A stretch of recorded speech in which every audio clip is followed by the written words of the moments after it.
আসসালামু আলাইকুম friends, good morning. তো চলে সকাল সকাল উঠে পড়েছি আজকে, আর সকালেই ঢুকে পড়েছি আজকে রান্নাঘরে। তাই ভ্লগটা আজকে রান্নাঘর থেকে স্টার্ট করছি, কারণ আজকে বরের খোয়াইশ ছিল কিছু স্পেশাল লাঞ্চ, লাঞ্চ না, স্পেশাল টিফিন করে খাওয়াতে হবে। তার জন্য সকালেই ঢুকে পড়েছি রান্নাঘরে। কালকে ভেবেই রেখেছিলাম, যেহেতু বর বলেছিল যে আজকে সকাল সকাল কিছু স্পেশাল খাবে, তো তার জন্য কালকেই ভিজিয়ে দিয়েছিলাম। ধোসার বাটার করা রেডি করে নিয়েছিলাম কালকে। আর আজকে তাই ইডলি আর ধোসা বানাচ্ছি। চলুন আপনাদেরকে দেখাই কেমনি আমি ইডলি আর ধোসা বানাচ্ছি। এই যে আমার ইডলি রেডি হয়ে গেছে। ইডলি অত পছন্দ করে না মেয়ে, তাই চারটাই করলাম। দুটো বর খাবে, দুটো আমি খাবো। আর এখানে রয়েছে ঘুগনি। আর এই যে ধোসাটা আমার হচ্ছে, দেখেন ধোসাটা কত সুন্দর হচ্ছে। ধোসাটা একদম একবারে উঠে যাবে, কোনো অসুবিধা নাই। দাঁড়ান আপনাদেরকে উঠিয়ে দেখাই। এই দেখেন এরকম মুচমুচে হয়ে গেছে, ধোসা নিজেই উঠে যাচ্ছে কড়াই থেকে। সরি, তখন আর আপনাদেরকে দেখানো গেল না কিভাবে আমি ধোসাটা বানাচ্ছি। আসলে তখন বাড়িতে একটু গেস্ট চলে এসেছিল। ওই যে বলেছিলাম আজকে আমাদের এখানে ভোট রয়েছে, তো ভোট দেওয়ার জন্য লোক এসেছিল, গেস্ট তো এখানে ঢুকলো। তো ওই জন্য তাদের সাথে গল্প গুজব করছিলাম একটু। আর তারপর আমিও আবার চলে গেলাম ভোট দিতে।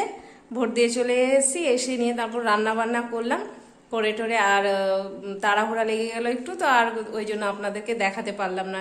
এরপরে যেদিন আমি করব আবার, সেদিন অবশ্যই আপনাদেরকে দেখাবো যে কিভাবে আমি ধোসাটা করি। এখন আগে আমি যাব উপরে। ওই যে সকালে অনেক কাপড়, আলোটা একটু হচ্ছে আসলে, সকালে অনেকগুলো কাপড় ধুয়েছিলাম কি না, তো সেই কাপড়গুলো আমি এখন ছাদে দিতে যাব।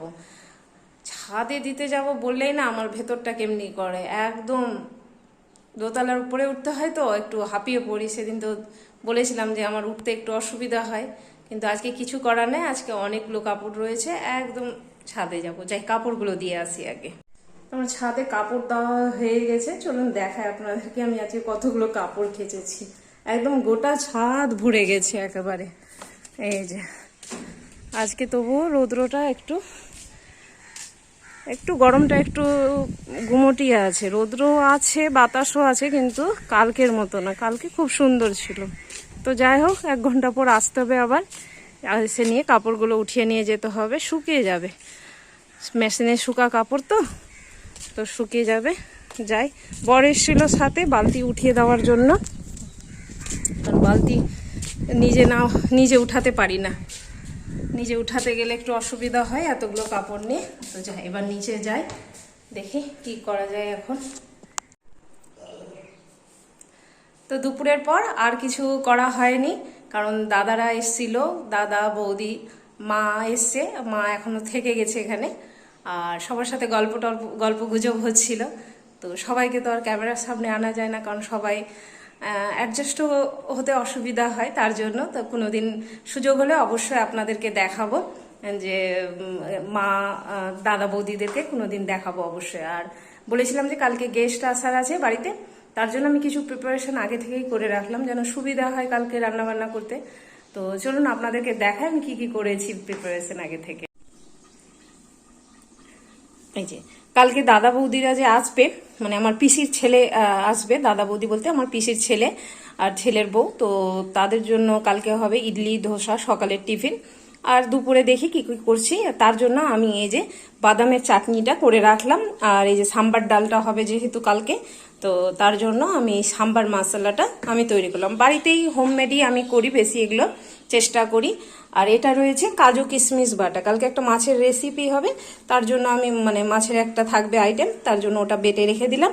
আর এটা রয়েছে কি বলবো, ঘুগনি, চটপটি বলে না, সেই ঘুগনিটা রয়েছে। সেটা ওই যে মা এসছে, মাকে করেছিলাম সকালবেলা, তো রাখা ছিল, এখন মাকে এটা খেতে দিব। আর শশা কাটবো একটু বিকালের জন্য। তো দেখে এখন একটু তাহলে চাটা খেয়ে নিই। চা খেয়ে নিয়ে তারপর আবার রাত্রে রান্না বান্না একটু, এগুলো মেশি হয়ে আছে, এগুলো কিছু মনে করবেন না, কারণ কাজ করছিলাম অনেকক্ষণ ধরেই। তো আবার দেখি একটু চা খেয়ে নিই, চা খেয়ে তারপর দেখি আমি কি করছি। আবার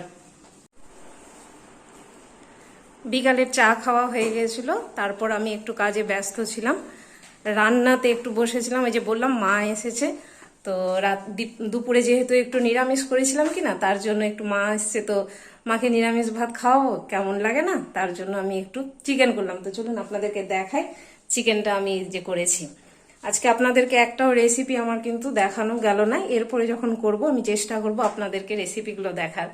আসলে আজকে একটু ব্যস্ততার মধ্যেই দিনটা কেটেছে, কালকের ওই যে সব জোগাড় করতে, আর এরকমও লোক এসেছিল বাড়িতে, আসা যাওয়া হচ্ছে, তার জন্য আর দেখাতে পারিনি। দাঁড়ান আপনাদেরকে রেসিপিটা দেখাই, চিকেনটা দেখাই আমার কেমন লাগছে।